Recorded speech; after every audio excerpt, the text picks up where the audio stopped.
welcome, ladies and gentlemen, to a new episode of Africa Today, where we get you the latest news and events taking place on the African scene. And we will start off with our major top stories and reports.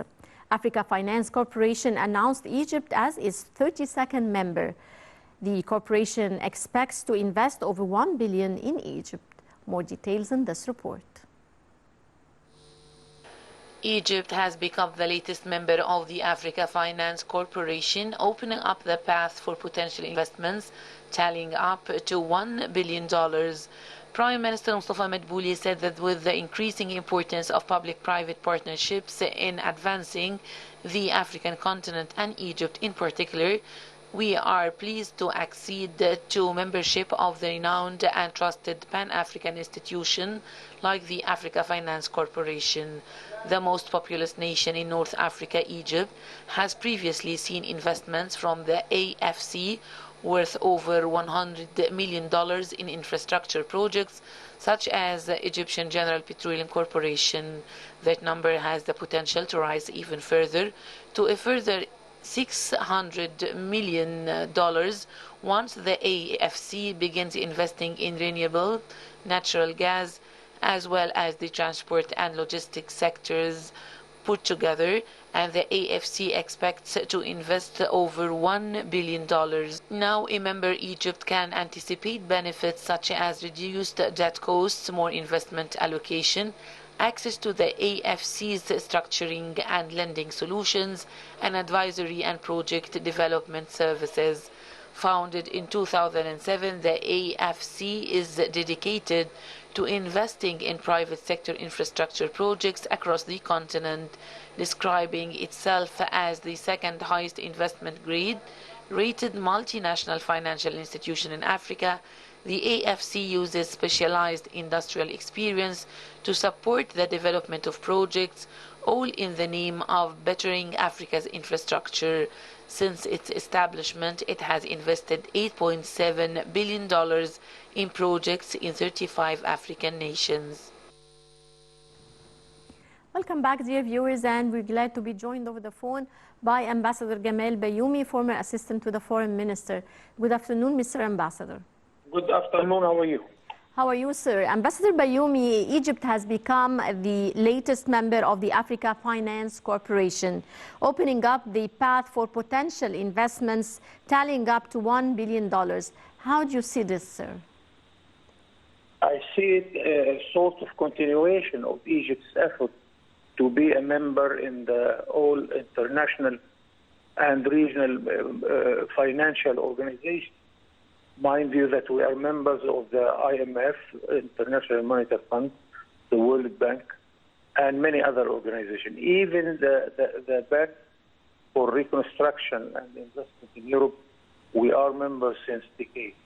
Yes. So this is most important and more important because Africa is Egypt, Egypt is Africa, and we are trying to help the continent in order to get more finance, because as you well know, Africa is suffering from the flow of money going out of Africa to cover its debts and its imports is much bigger than the flow of money coming to Africa as investment and the invoice of its exports. Mm-hmm. Egypt has the initiative of the Egyptian Fund for Cooperation in Africa since Boutros Ghali. Now it is an agency to invest and partnership in Africa.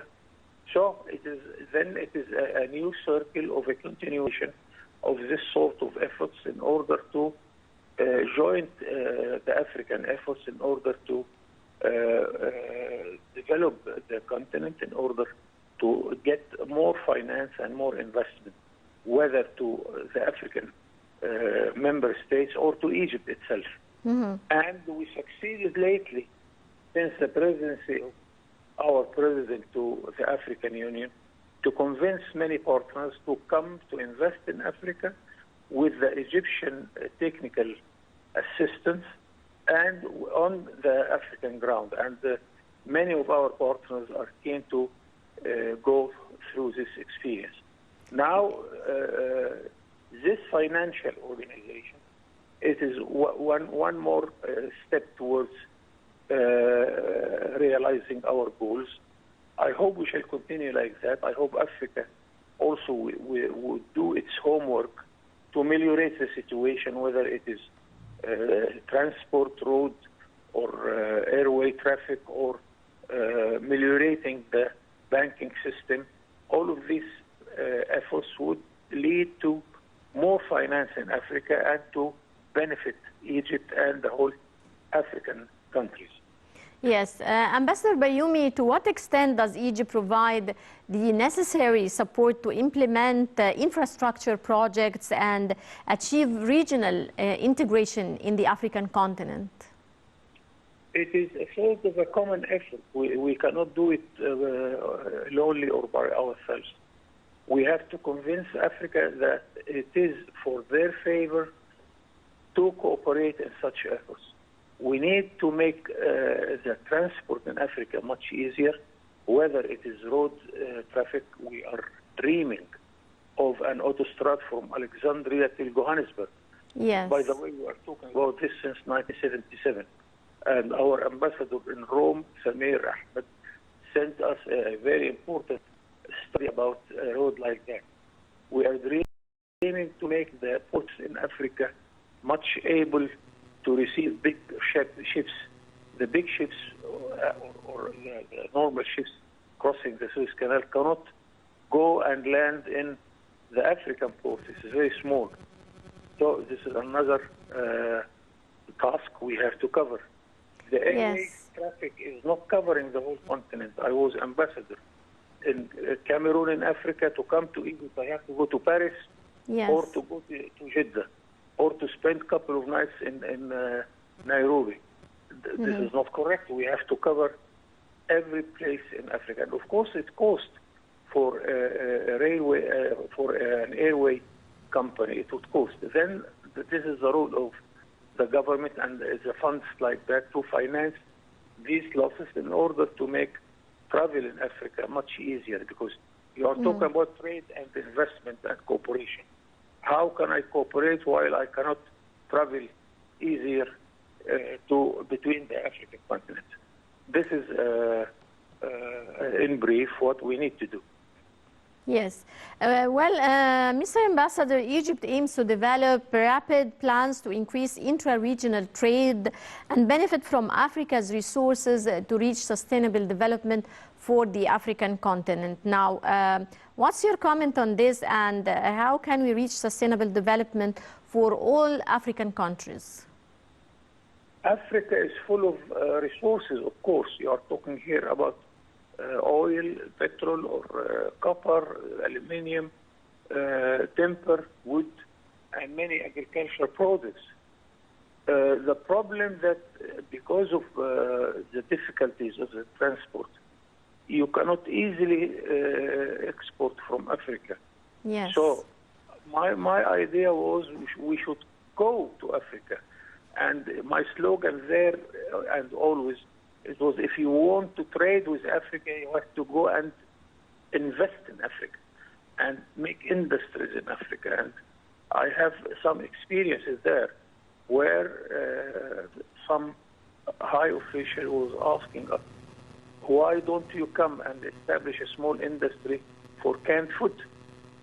Plenty of fruits and other agricultural products, they just throw it. They don't have markets for it. Go establish your small factory and start to make the industry of canned food.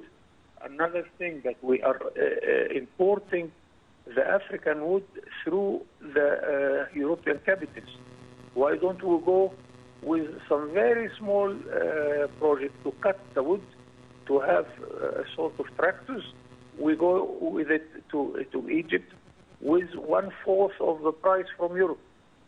Many things we can do, but it needs plenty of discussion and to convince the businessmen and the authorities in order to come and do such a task which is not easy, by the way, but it deserves to try it from now and then. Yes, sir. And now, how can we overcome the challenges facing Egypt's investments in Africa, especially ensuring the safety of the funds invested there? We need mainly two things: a bank to guarantee the risk of exports, another bank to guarantee and cover the risks of investment. Every country in Europe has such. So if I am going to Africa to export or to invest, then I am covered by the bank. If there is a sort of any losses, they cover it immediately with a sort of very small percentage of our revenues. This is a very important guarantee for those who want to go to Africa.